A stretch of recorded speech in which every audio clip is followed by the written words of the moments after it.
እንችላለን። በዛ ሁኔታ እኔ ተድላ አይደለንም።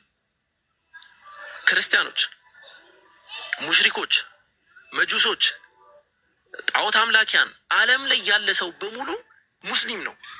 ማስረጃ ከቁርአን አላህ ቁርአን ላይ ወለሁ አስለመ መን ፊ ሰማዋት ወልአርድ ጠውዐን ወከርሃ ለአላህ ለእርሱ ለአላህ ስብሐነ ወተዓላ በሰማይ በምድር ያለ ሁሉ በእርሱ ውስጥ ያለ ሁሉ በውድም በግድም ለአላህ ስብሐነ ወተዓላ የታዘዘ ነው ይለዋል። የአረብኛውን አንቀጽ የአረብኛውን ቃል ብትመለከተው አስለመ ነው የሚለው። አስለመ ነው፣ ታዛዥ ነው፣ ሙስሊም ነው። ለየትኛው ለአላህ ስብሐነ ወተዓላ ህግጋት፣ ለፀሐይ መውጣት መግባት ለመሳሰለው ነገር ማለት ነው። ከውንይ ብለን እናስቀምጠዋለን። ሁለተኛው ደግሞ ሸርዕይ ብለን የምናስቀምጠው ደግሞ አለ። ሸርዕይ ብለን የምናስቀምጠው ለአላህ ስብሐነሁ ወተዓላ ፈጽሞ ብሎ ያስቀመጠልን ነገር፣ ሰላት ስገዱ ብሎናል። እናንተ ያመናችሁ ሰዎች ሆይ አቂሙ ሰላህ፣ ሰላትን ስገዱ፣ እውነትን ተናገሩ፣ አትዋሹ። እነዚህ ያስቀመጣቸውን ህግጋት ደግሞ ስንፈጽም ይሄ ሸርዕይ ተብሎ ይቀመጣል። ስለዚህ አንድ ሰው በፊጥራ ሲወለድ መጀመሪያ በከውንይ ሙስሊም ነው አንደኛ። ሁለተኛ ደግሞ ፊጥራ ብለን የምናስቀምጠው ነገር አንድ አምላክ አላህ የሁሉ ፈጣሪ የሁሉ አስገኝ ያልተገኘ የሚያስገኝ አንድ አምላክ እንዳለ ማንኛውም ልጅ ሲወለድ በአእምሮ ተቀብሎ ነው እንትን የሚለው ማለት ነው የሚነሳው። ይሄንን ከራሴ ከተፈጥሯዊ እንትኔ ወይ ደግሞ ስለተመቸኝ ወደ ኢስላም አጠጋግቼ አይደለም ማስቀምጠው ማለት ነው። ምሁራኖች፣ የሳይኮሎጂ ምሁራኖች ዶክተር ባሬት ተብሎ የሚጠራ ግለሰብ ቦርን ቢሊቨርስ የሚል መጽሐፍ ጽፎ ነበረ፣ ወይም ደግሞ ተፈጥሯዊ አማኞች የሚል መጽሐፍ ጽፎ ነበረ በ2012 ላይ ማለት ነው። ያን መጽሐፍ የማግኘት አክሰስ ካላችሁ ብታነቡ ተጠቃሚ ትሆናላችሁ ማለት ነው። እና መጨረሻ ላይ ያስቀመጠው ነገር ምንድን ነው? ኢማናችሁ እንዲጨምር ነው ይህንን ታሪክ የምነግራችሁ። ምርምር ከተደረገ በኋላ ኤክስፐሪመንት ከተደረገ በኋላ መጨረሻ ላይ የተገኘው ነገር አንድ ሰው በተፈጥሮ ደረጃ ህፃናት HADD የተባለ በደንብ አስተውሉ፣ HADD የተባለ ምህጻረ ቃል ነው የተሰኘ የአእምሮ ዝግጁነት አላህ ስብሐነሁ ወተዓላ ወይም አምላክ አስገብቶ ነው የፈጠራቸው የሚል ድምዳሜ ላይ የደረሰው ማለት ነው። ሃይፐር አክቲቭ ኤጀንሲ ዲቴክሽን ዲቫይስ ተብሎ ይጠራል በመሰረቱ ማለት ነው። ፊጥራ ብለን የምንጠራው እኛ ሲምፕል ይሄንን ነው። አንድ ኤጀንሲ አለ። ኤጀንሲ ማለት የሚያስገኝ ማለት ነው፣ የሚፈጥር ማለት ነው። ያንን አካል ዲቴክት የማድረግ ያ አካል አምላክ አለ ብሎ የማመን ፊጥራ አላህ ስብሐነሁ ወተዓላ ሰጥቷቸው ነው የተፈጠሩ በተፈጥሮ ደረጃ ማለት ነው። አላህ ምን አለ? ሱረቱ ሩም ምዕራፍ 30 አንቀጽ 30 ላይ ወደ እውነት ተዘንባይ ሆነህ ፊትህን ለሃይማኖትህ ቀጥ አድርጋል። ይሄ ምንድን ነው አለ? ይህች አላህ ስብሐነሁ ወተዓላ የፈጠረባት ፍጥረት ናት አለ። ፊጥረት አላህ ለቲ ፈጠረ ናስ ዐለይሃ አላህ ስብሐነሁ ወተዓላ የፈጠረበት ፊጥራ ነው አለ። ተፈጥሯዊ ዝንባሌ ሰጥቷቸው ነው እንደዚያ የፈጠርናቸው ብሎ ነው አላህ ስብሐነሁ ወተዓላ ያስቀመጠው ማለት ነው።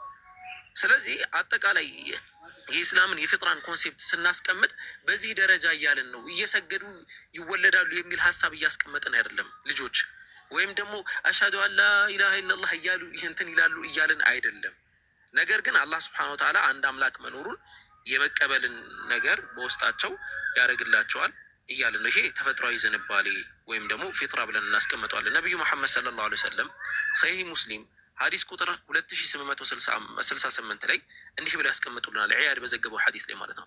ጌታዬ ዛሬ ካስተማረኝ እናንተም የማታውቁት የሆናችሁን እንዳስተምራችሁ አዞኛል። ምን የሚለውን ለባሪያ የሰጠሁት ገንዘብ ሁሉ ለእርሱ ሐላል የተፈቀደ ነው አላህ ሱብሓነሁ ወተዓላ። እኔ ባሮቼን ሁሉ ቀጥተኞች አድርጌ ፈጥሬያቸዋለሁ። አረብኛው ቃል ሁነፋ ብሎ ነው የሚያስቀምጣቸው። ሐኒፍ ሆኖ በሐነፍ መንገድ ላይ ፈጥሬያቸዋለሁ ማለት ነው። ነገር ግን ሰይጣናት መጡና ከሃይማኖታቸው አወጧቸው። እኔም ለእነርሱ የፈቀድኩላቸውን እርም አደረጉባቸው። በእነርሱም ላይ ምንም ማስረጃ ባላወረድኩበት ነገር በእኔ እንዲያጋሩ አዘዟቸው ብሎ ነው ያስቀመጠው።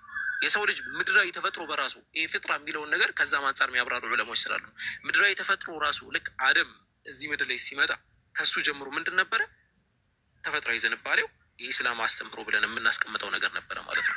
በኋላ ላይ ግን በኑሁ ዘመን እኛም እንደምናውቀው ኩሉና ምንድን ነው የቁርአን አንቀጹ ሱረቱል በቀራ ምዕራፍ 2 አንቀጽ 213 ላይ ኩሉን ምንድን ነበረ የቁርአን ካነ ናሱ ኡመተን ዋሂዳ ብሎ አላህ ያስቀምጣል። ካነ ናሱ ኡመተን ዋሂዳ ፈበዐሰ አላሁ ነቢይነ ወበሽሪነ ወሙንዚሪን እያለ ያስቀምጣል ማለት ነው። መጀመሪያ አንድ ኡማ ነበሩ which is በኢስላም መንገድ ላይ የነበሩ ናቸው።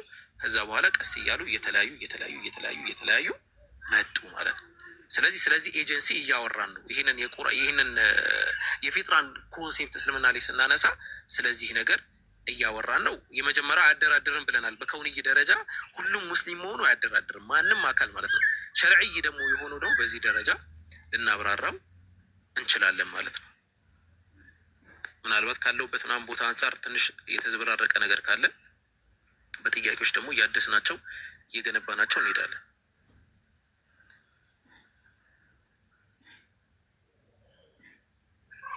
በለው አሁንም አልተሰማም። ወአለይኩም ሰላም ወረሕመቱላህ በረከላሁ ፊክ። ጥሩ ማብራሪያ ነው። ሳትቀጥሉ ጃቢር ምሳላ አልችልም። እሺ ከዚህ በኋላ ስራ ላይ ነኝ። ሊድ አድርጉት የሆነ ሰው ወይ ሳላ ወይ ጃቢር ፋሲሊቲ አድርጉት ቤቱን። ዝም ብሎ ገስት ላይ ይቀመጥ አካውንቱ። አልችልም። ከአንድ ሰዓት በኋላ እመጣለሁ። እሺ ኢንሻአላህ። ከተዘጋ ደግሞ ኢንሻአላህ ሌላ ቤት እመጣለሁ። ወሰላሙ አለይኩም። ሰላም ወረሕመቱላህ። ጃቢር ቀጥል። እሺ ሰላም አለይኩም ወራህመቱላሂ ወበረካቱ ብያለሁ። ያጀማ እንዴት ናችሁ? ታዴ ሰላም አለይኩም ብያለሁ። ሞር በደም ማለት በጣም የሚገርም ማብራሪያ የሚገርም ነገር ነው እየተማረን ያለ ነው። ግን እዚህ ነገር ላይ እኔ አንድ ነገር መጨመር ፈልጋለሁ። እና ምንድነው በክርስትና በነበረ ከክርስትና ነው የምንጀምረው። ይህንን አሁን ውሸት የሚያስመስለው ላይክ ሰዎች እንዴት ሲፈጠሩ ሙስሊም ሆነው ይፈጠራሉ የሚባለውን ነገር ውሸት የሚያስመስሉት ክርስትና ሃይማኖት ላይ ላሉ ጥያቄዎች ጥያቄ መመለስ ስለሚያቅታቸው ውሸትን ይደራርቡበታል እና ይህንን ነገር ውሸት ያስመስሉታል። እና ከዛ ነገር አንጻር ነው በጣም ኮንሰፕቱ በጣም ይዚ ነው። እና ምንድነው ኮንሰፕቱ እያለን ያለ ነው። በክርስትና ሃይማኖት ልጆች ሲወለዱ ምንድነው እምነታቸው ሲባል ከሃዲ ናቸው። ከሃዲ ሆኖ ነው የሚፈጠሩት። አይ ቲንክ እሰማለሁ በደንብ ሳል አንዳችሁ ነገር ትሰማለህ፣ ግን የተወሰነ እንትን ጥራት ኮሚሽ መሰማት ትሰማለህ ወይ ጮክ ለማለት እሞክራለሁ። እና ክርስቲያኖችን ብትጠይቋቸው ህፃኖች ሲወለዱ ምንድን ናቸው ሲል ከሃዲ ሆኖ ነው የሚፈጠሩት። እንደውም በድፍረት ራሱ ልጆች ሳይጠመቁ ከሞቱ በቃ ገሃነም ነው የሚገቡት ሁላ ተብሎ እንደዚህ አይነት ትምህርቶችን ሁላ ሰምተናል። እና ይሄ ምንድነው ይሄ ስቅለት፣ ጥምቀት ምናምን የሚባለው ይሄ የሰው ፈጠራ የሰው ሰራሽ የሆኑ ነገሮችን በቃ የሆነ ስሜት የሚሰጡ ለማድረግ ከንቱ እንዳይሆኑ ለማድረግ በቃ የማይሆን ነገር ደራርቦ ህፃን ልጆችን ከሃዲ እስከ ማድረግ ድረስ ምንም በቃ ከሃዲ ምንም በማያውቁት ነገር ማለት ነው። እና ይሄ ነገር ነው እያደረጉ ያሉት። እና እኛ ግን ልጆች ሲወለዱ ሙስሊሞች ናቸው ስንል ምንድነው በቃ ሲወለዱ ከሃዲ ሆኖ አይደለም የሚፈጠሩት፣ አማኝ ሆኖ ነው የሚፈጠሩት። ላይ ያ የፈጠራቸው ፈጣሪ እኛ ፍጡር ነን እሱ ፈጣሪያችን ነው ብለው በዛ እምነት ላይ ነው የሚፈጠሩት። እንደገና ደግሞ እሱ ጌታችን ነን እኛ ባሪያችን ነው እኛ ባሪያዎች ነን የሚለው ኮንሰፕት ላይ እዚህ ኮንሰፕት ላይ ነው የሚፈጠሩት እንጂ ከሃዲ ሆኖ እንዴት ነው የሚፈጠሩት? እኔ በጣም የሚያስቀኝ ነገር ነው።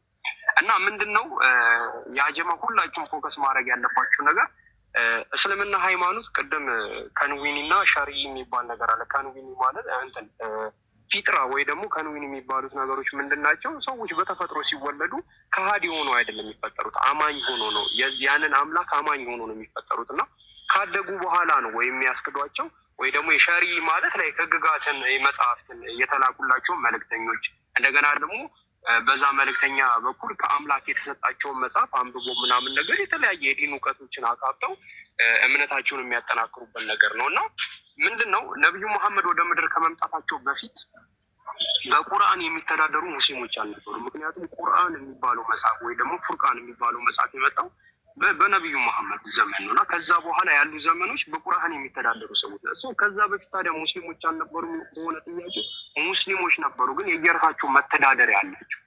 ላይክ በሙሴ ዘመን በተውራት ይተዳደራሉ፣ በዳውድ ጊዜ፣ በዘቡር፣ በኢሳ ጊዜ፣ በኢንጂል ሁሉም በየራሳቸው ጊዜ የሚተዳደሩበት የራሳቸው የሆነ መተዳደሪያ መጽሐፍና የራሳቸው የሆነ መልእክተኛ አላቸው እያልን ነው። እና አንደኛ ነገር ልጆች ሲወለዱ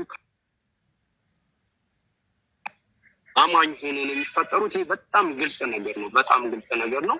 ሌላው ደግሞ በዚሁም አጋጣሚ እስልምና የጀመረው ከነቢዩ መሐመድ በኋላ ነው የሚሉ ሰዎች አይ አይደለም፣ ከዛ በፊት ይህንን የዓለማቱን ጌታ ምድርን የፈጠረውን ጌታ የሚገዙ ሰዎች ነበሩ። እነሱ ሰዎች ደግሞ ሙስሊሞች ይባላሉ። እና እነዛ ሙስሊሞች ደግሞ የራሳቸው የሆነ መተዳደሪያ ከአምላካችን አላህ የመጣ እንትን መጽሐፍ አላቸው፣ የራሳቸው የሆነ መልእክተኛ አላቸው ለማለት ነው።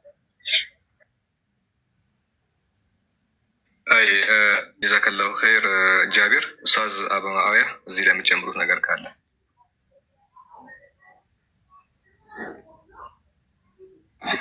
አሰላሙ አለይኩም ወረሕመቱላሂ ወበረካቱ። ወአለይኩም ሰላም ወረሕመቱላሂ። እንዴት ናችሁ? ወአለይኩም ሰላም ወረሕመቱላሂ። እኔ እንኳን በጣም ብዙ የምጨምረው ነገር የለኝም። ፊጥራ በኢስላም ፊጥራ የሚባሉ ነገራቶች ቅድም ከውኒና ሸርዒ ኢስላም ማለት ከውኒና ሸርዒ ነው ብሎ ቅድም ኡስታዞች እንዳስረዱት፣ እስቲ ምን ማለት ነው ከውኒ ማለት ነው ሸርዒ ማለት ምን ማለት ነው ብለን እንሄድ። አንድ ሰው ይሄ ዩኒቨርስ በቀጥታም ይሁን ይሄ አምላክ ይሄ ዩኒቨርስ የፈጠረው አምላክ ይሄን ዩኒቨርስ ለአምላክ ትዕዛዝ እንዲያድር አርጎ ነው የፈጠረው። 4 ነጥብ። ለአምላክ ትዕዛዝ ሳይወድ በግዱ የአምላክን ትዕዛዝ የሚታዘዝ ሆኖ ነው ይሄ ዩኒቨርስ የተፈጠረው። ማስረጃ ለምሳሌ አንድ ሰው ከአምላክ ትዕዛዝ ውጭ አምላክ እሱን ከፈጠረው ውጭ ለምሳሌ አምላክ እሱን ከፈጠረው ውጭ እኔ እጄ ግንባሬ ላይ ነው ሆኖ መፈጠር አለበት ብሎ የሚያስብ አካል አለ? እጄ መፈጠር ያለበት ግንባሬ ላይ ነው ብሎ ያላለ?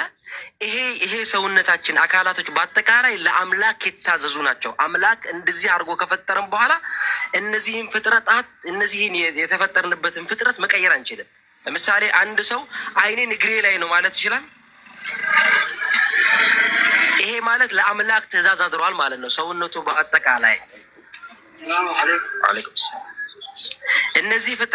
እነዚህ ፍጥረቶች አላህ ሱብሓነሁ ወተዓላ ይሄን ዩኒቨርስ ሲፈጥር ለሱ ትዕዛዝ እንዲያድር አርጎ ነው የፈጠረው። ይሄ ምን ተብሎ ይጠራል? ለአምላክ እጅ መስጠት። ለአምላክ እጅ መስጠት ምን ተብሎ ይጠራል? ሙስሊም ተብሎ ይጠራል። ይሄ ከውኒ ይባላል። ምን ተብሎ ይጠራል? ይሄ ከውኒ ይባላል። ለዚህም ነው እነዚህም ፍጥረታቶች ኩሉ መውሉድን ይውለዱ ዐለል ፊጥራ፣ እያንዳንዱ ሰው የሚወለደው በፊጥራ ነው አለ። በሰሊም የሆነ አባት ነው። ወአበዋሁ አባቶቹ አለ ዩሀዊዳኒሂ አባቶቹ ይሁዳ ያደርጉታል፣ አው ዩነስራኒሂ ወይ ነሳራ ያደርጉታል፣ ክርስቲያኖች ያደርጉታል፣ አው ዩመጅሳኒሂ ወይም እሳት አምላኪ ያደርጉታል። ቤተሰቦቹ እንጂ ልጁ በአጠቃላይ ሲፈጠር የሚፈጠረው የአምላክን ትዕዛዝ አክብሮ ነው። በአምላክ ሕግ ነው የሚፈጠረው። ከአምላክ ሕግ ውጭ ሊወጣ አይችልም። ያ በአምላክ ሕግ ውጭ የተፈጠረው ልጅ ለአምላክ እጅ ተሰጥቶ ነው የሚፈጠረው። ከዛ በኋላስ ማምለክ እንዴት ነው አምላክን ማወቅ ያለብኝ የሚሉት ነገራቶች ግን ሸሪዒ ይባላሉ። መልእክተኛ ተልኮ አምላክ ይሄ ዩኒቨርስ የፈጠረ አምላክ ይሄ አምላክ አምልኮት ይገባዋል ሲባል እንዴት ነው መመለክ ያለበት ሲባል እንዴት መመለክ እንዳለበት የሚያስተምራቸው መልእክተኛ ይልክላቸዋል።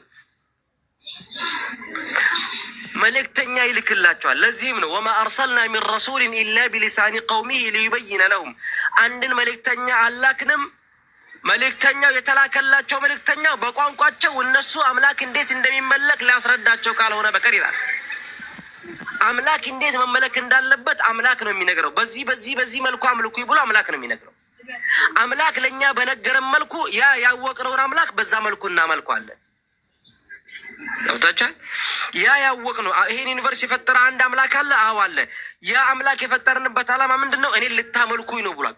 ልናመልክ ሲገባ እንዴት ነው የምናመልክ? እንዴት እንደምታመልኩኝ መልእክተኛ ልኬላችሁ ክፉን ከደጉ ለይታችሁ የሚያስተምራችሁ መልእክተኛ ልክላችኋለሁ አለ። ያ ምን ተብሎ ይጠራል? ሸሪዒ ተብሎ ይጠራል። የተላከልን መልእክተኛ መከተል አምላክን ሱብሓነሁ ወተዓላ ለአምላክ እጅ መስጠት አልፎ አምላክ እንዴት እንደሚመለክ ያላከልን መልእክተኛ ደግሞ የሚያስተምርን መልእክተኛ ሸሪዓዊ ይዞ ይመጣል። መልእክተኛው የምንመራበትን ህግ ይዞ ይመጣል ማለት ነው። ይሄ ነው ሸሪዒ ማለት። ለምሳሌ ይሄ ዩኒቨርስ ካስተማረን በኋላ ይሄን ዩኒቨርስ የፈጠረው አምላክ ደግሞ ተመላኪነት ይገባዋል ትላለህ። ምክንያቱም ዝም ብሎ ለከንቱ የተፈጠርን ሰዎች አይደለንም እንጂ አንድ ልጅ ሲፈጠር ልክ ከእናቱ ማህፀን ሲወጣ አሽሀዱ አን ላ ኢላሃ ኢለላህ ወአነ ሙሐመድን ረሱሉላህ ብሎ ይወጣል የሚል አንድም ሙስሊም አስተምሮ የለም። እንደዚህ አይደለም የምንለው። ያ ልጅ ሲወጣ ግን መውጣት የምፈልገው ከማህፀን አይደለም ማለት ግን አይችልም። የአምላክ ትዕዛዝ ነው፣ የአምላክ ፍቃድ ነው። አምላክ በዛ መልኩ ነው የፈጠረው። ይሄን በዚህ መልኩ አልፈጠርም ማለት አይችልም። የፈጠረው አምላክ በማህፀን ሲንከባከብ የነበረው አምላክ ማን እንደሆነ የሚያስተምረው ግን መልእክተኛ ያስፈልገዋል።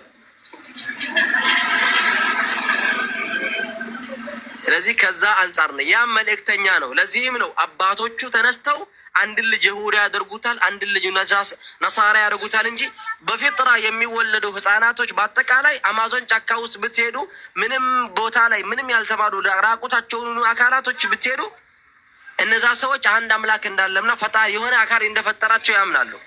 ያ አምላክ ግን የሚያውቁበት መንገድ የሚያስተምራቸው መልእክተኛ ይላክላቸዋል ነው የምንለው እኛ። ይሄ ሸሪዕ ይባላል። እዚህ ከብዙ በጥቂት ይሄን ይመስላል። ብዙም ማብዛት ስላልፈለኩ ነው። ቴንክ ዩ ሳራ። ሰላም አለይኩም።